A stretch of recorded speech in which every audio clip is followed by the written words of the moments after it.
Alors bonjour Juliette, Rachel, Cindy, vous êtes toutes les trois chargées des relations entreprises et alternance au sein des écoles ESDAC.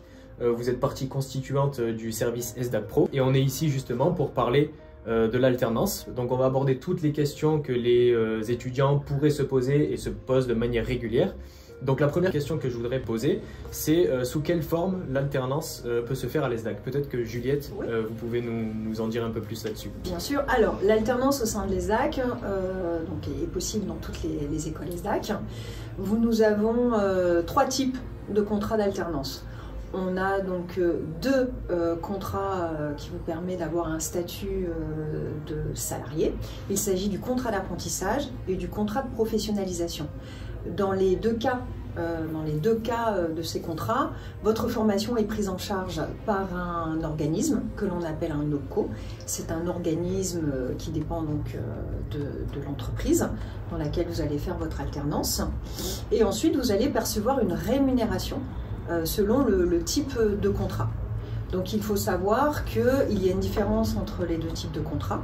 Vous avez par exemple, pour un étudiant qui a 21 ans et qui a un BTS, il sera donc rémunéré à hauteur de 80% donc du SMIC dans le cadre d'un contrat de professionnalisation, ce qui fait 1 243 € brut pour les 2 années. Alors que dans le cas d'un contrat d'apprentissage, l'alternance sera rémunérée à hauteur de 53% la première année, ce qui fait 823 € brut, et la deuxième année sera rémunérée à hauteur de 61%, soit 948 €.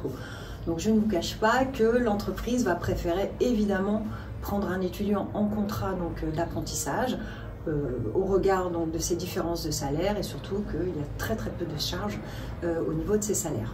Mais dans les deux cas, vous avez donc une prise en charge de votre formation. Ensuite, le troisième contrat que nous proposons, celui-ci est sous statut étudiant. Lorsque le contrat d'apprentissage ou de professionnalisation n'est pas possible, cette troisième option permet donc à l'entreprise de vous prendre en alternance. Il s'agit simplement d'une convention comme un stage longue durée où on demande à l'entreprise de financer la formation sur 1 an et l'étudiant perçoit l'indemnité légale en vigueur qui est à hauteur de 3,90 € de l'heure travaillée en entreprise. Alors, cette troisième possibilité permet, par exemple, lorsqu'une entreprise ne veut pas s'engager dans le cadre d'une formation sur 2 ans en contrat d'apprentissage ou pro, ça permet de faire une première année, de voir un petit peu comment vont aussi les affaires, s'il y aura assez de travail à fournir et pourquoi pas de vous prendre en alternance lors de la deuxième année. J'aimerais poser la question, combien de temps peut durer un contrat d'alternance? Et du coup, je vais vous demander à vous, Cindy, d'y répondre. Comment est-ce qu'on peut anticiper le temps d'alternance quand on est étudiant ou futur étudiant en alternance? Alors, il faut savoir que le contrat d'alternance est établi en fait sur toute la durée de la formation. Alors, à savoir que nous, au sein de l'ESDAC, nos formations sont sur 2 ans, pour l'alternance en tout cas. Il s'agit du bachelor 2 et 3 et du master, donc sur 2 années.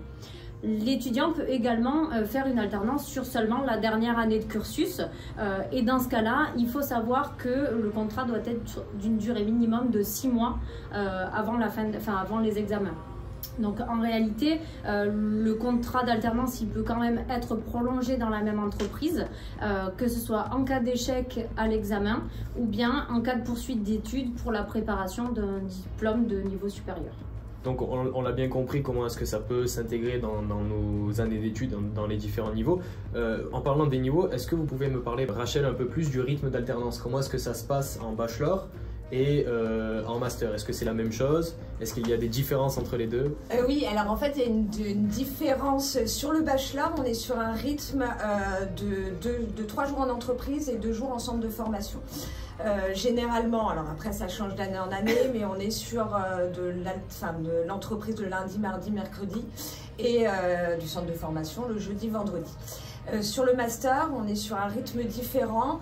On est sur 15 jours de centre de formation suivi de 3 semaines minimum en entreprise. Donc j'imagine que ça favorise pas mal l'insertion professionnelle dans le cadre du master. C'est que sur le master, en fait, à l'ESDAC, on a 90% de nos jeunes qui rentrent en master qui sont sur le rythme de l'alternance. Et sur le bachelor, bon, on en a un petit peu moins. Puisqu'on n'a pas de classe dédiée à l'alternance, c'est des personnes qui sont insérées dans les classes avec des jeunes qui ont choisi le rythme initial. Alors sur le master, on est effectivement plus sur un rythme 2 semaines formation, 3 semaines entreprise pour favoriser le mode projet en entreprise, puisque les études et leurs cours qui vont suivre à l'ESDAC sont vraiment sur du mode projet, plus que ce que les cours en bachelor. J'aimerais vous poser la question que beaucoup, voire la majorité, voire peut-être même la totalité des étudiants posent. Est-ce que les étudiants sont aidés pour trouver une alternance? Est-ce que ESDAC Pro aide les étudiants et s'il les aide, de quelle manière? Dans le cadre de l'alternance, dans un premier temps, le process est de candidater déjà au sein de l'ESDAC. Donc vous candidatez, l'étudiant candidate, il passe un entretien d'admission auprès de la direction. Et à l'issue de la validation de son admission, si l'étudiant désire faire de l'alternance, dans ces cas-là, son dossier est transmis aux différents chargés de relations entreprises. À partir de là, nous mettons en place un rendez-vous individuel afin d'expliquer déjà l'alternance, le côté administratif de l'alternance. On explique également notre accompagnement et on apprend aussi à se connaître. On travaille le CV parce que voilà, pour proposer des entreprises, il est bien de connaître aussi la façon dont l'étudiant, dans quel type d'entreprise l'étudiant veut aller, est-ce qu'il a déjà un projet professionnel, sa situation géographique, afin de mieux canaliser l'envoi des offres. Nous faisons également des entretiens, des ateliers collectifs, avec les différents étudiants qui recherchent de l'alternance, afin déjà aussi, encore une fois, de se rencontrer et également d'échanger sur les pratiques de chacun et sur l'expérience dans le cadre de la recherche. Nous avons également des fichiers, des offres que nous transmettons auprès des étudiants. Il faut savoir que nous avons des campagnes aussi de recrutement national au niveau des entreprises, ce qui nous permet de recevoir également des offres. Nous avons un réseau de partenaires de plus de 1000 entreprises au sein de l'ESDAC que nous pouvons également fournir aux étudiants. Maintenant, imaginons que je suis étudiant, j'ai trouvé une entreprise pour réaliser une alternance, j'effectue mon alternance durant l'année. Quel est le suivi que l'étudiant va avoir dans ce cadre-là où il a son alternance, il a l'entreprise selon les 3 contrats que vous avez édictés précédemment? Quel est le suivi mis en place de chacun des étudiants au sein des écoles ESDAC, Cindy? Alors, une fois que l'étudiant a trouvé son alternance, son entreprise, donc nous déjà, on prend en charge la partie administrative qui est relative au montage du contrat. Et ensuite, on suit l'apprenti jusqu'à la fin de son cursus, notamment à travers des rendez-vous de suivi individuels.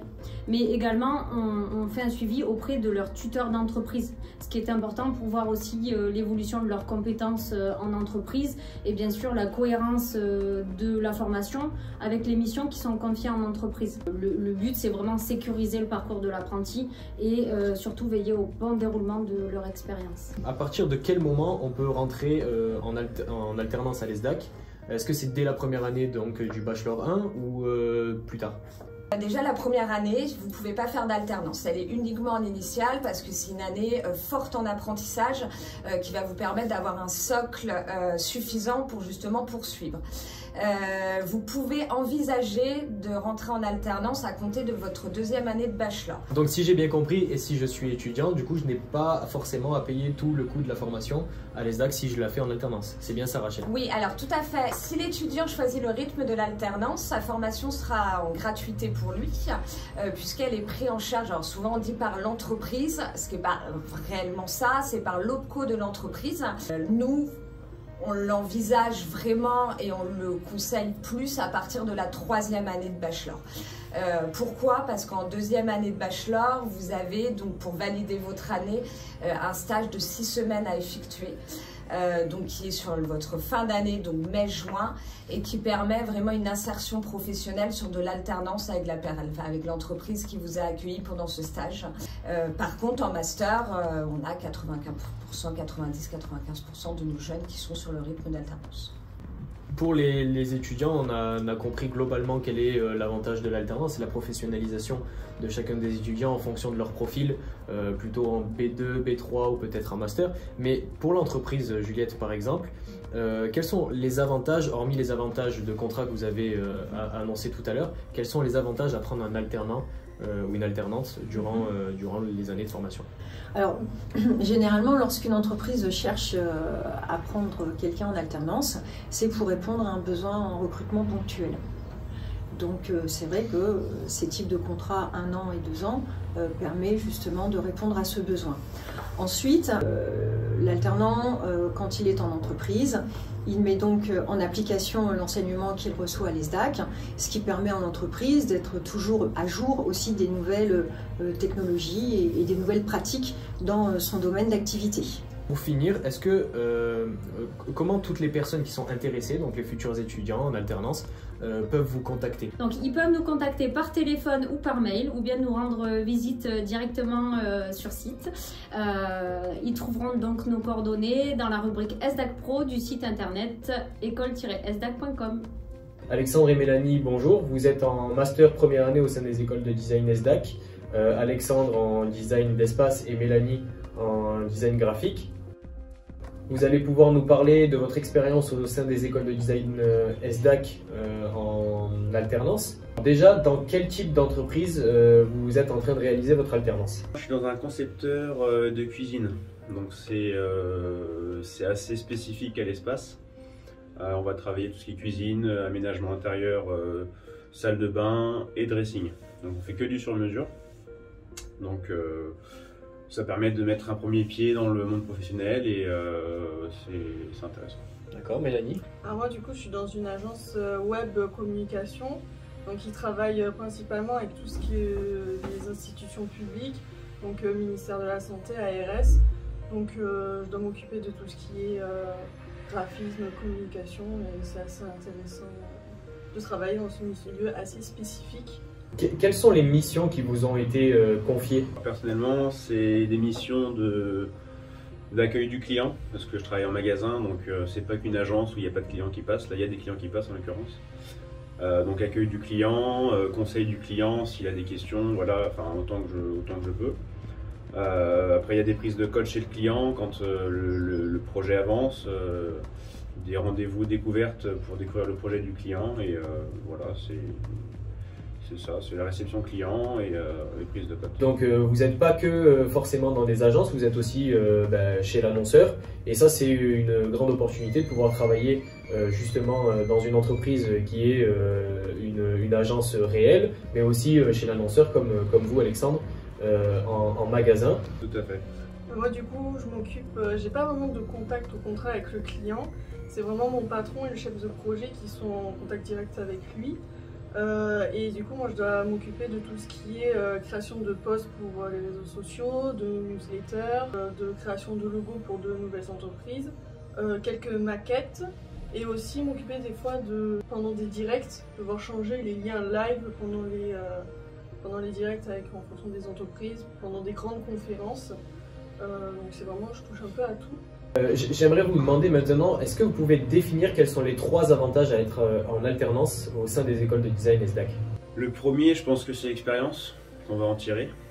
C'est quelque chose qu'on n'aura jamais à l'école, le fait d'être confronté aux clients, d'être confronté aux collaborateurs avec qui on travaille. Donc c'est le côté humain aussi qu'on voit de la chose, enfin qu'on voit pas à l'école et qu'on voit en entreprise. Le contact, le relationnel avec le client et encore une fois les collaborateurs. Et puis un troisième, je dirais que c'est flexible. Donc une fois quand on est à l'école, quand on commence à en avoir un peu marre, on passe en entreprise et vice versa. C'est un peu pareil l'enseignement, mais c'est aussi pouvoir découvrir ce dont on est capable. Parce que pendant par exemple 2 ans en BTS on apprend des choses et puis d'un coup on découvre que dans le milieu professionnel on est capable en fait de produire et de rendre le client satisfait. et aussi mettre un pied dans le monde professionnel. Quelle suite envisagez-vous après cette année d'alternance? Est-ce que vous comptez continuer justement en alternance dans la même entreprise, ou est-ce que vous comptez changer d'entreprise? Je compte me lancer dans la vie active et puis soit continuer avec l'entreprise et puis si ça fonctionne, soit partir chez un collaborateur, enfin un autre concurrent, j'en sais rien. J'ai déjà un petit peu monté une micro-entreprise, donc ça me permet aussi d'avoir mes propres projets, mes propres clients. Moi du coup, mon alternance elle se termine, ma première alternance se termine au mois de juillet, donc pour ma deuxième année il va falloir que j'en retrouve une autre. Mais après je pense que quand j'aurai fini le master, je pense du coup je chercherai un emploi dans tout ce qui est milieu graphisme, mais idéalement dans quelques années, dans 5 ans on va dire, je me vois peut-être directrice artistique dans une agence, si ça me plaît. Je vois toujours dans ce domaine-là. Peut-être pas commencer à monter mon entreprise. Pour moi, j'estime qu'il me faudrait beaucoup plus d'expérience. Je me vois peut-être un peu trop jeune pour faire ça. Mais voilà, pour le moment, je vois maximum dans 5 ans. Et chercher une alternance du coup pour la deuxième année de master. Comment vous recommanderiez l'alternance à l'ESDAC pour les étudiants en bachelor qui hésitent soit à se lancer dans le master comme vous le faites et comme vous l'avez fait, soit à intégrer directement le monde professionnel? C'est des choix personnels, mais c'est vrai que pourquoi moi j'ai fait ce choix-là, c'est le fait d'avoir un master, donc un bac+5, et d'être plus libre après l'obtention de ce diplôme, et d'être plus facilement accepté dans les entreprises, ou mieux payé, enfin ça peut être que des avantages selon moi. Ça permet aussi du coup de valider et d'approfondir ses compétences et d'avoir un tremplin, de ne pas directement trancher en partant directement dans le monde professionnel. Ça permet d'avoir une amorce qui pourrait rassurer. Enfin, je sais que moi ça me rassure de voir en fait commencer le monde professionnel, parce que si j'étais arrivée d'un coup dedans, j'aurais paniqué, il m'aurait fallu beaucoup de temps pour commencer à m'y habituer. Peut-être du coup j'aurais mal fait mon travail, ça aurait pas pu pour te remettre des échecs ou ce genre de choses. Voilà. Je vous remercie beaucoup, merci Alexandre, merci Mélanie pour cette interview. Pour suivre toute l'actualité des écoles de design ESDAC, rendez-vous sur le site internet www.école-esdac.com. Également, abonnez-vous à la chaîne YouTube pour ne manquer aucune vidéo et à tous nos réseaux sociaux.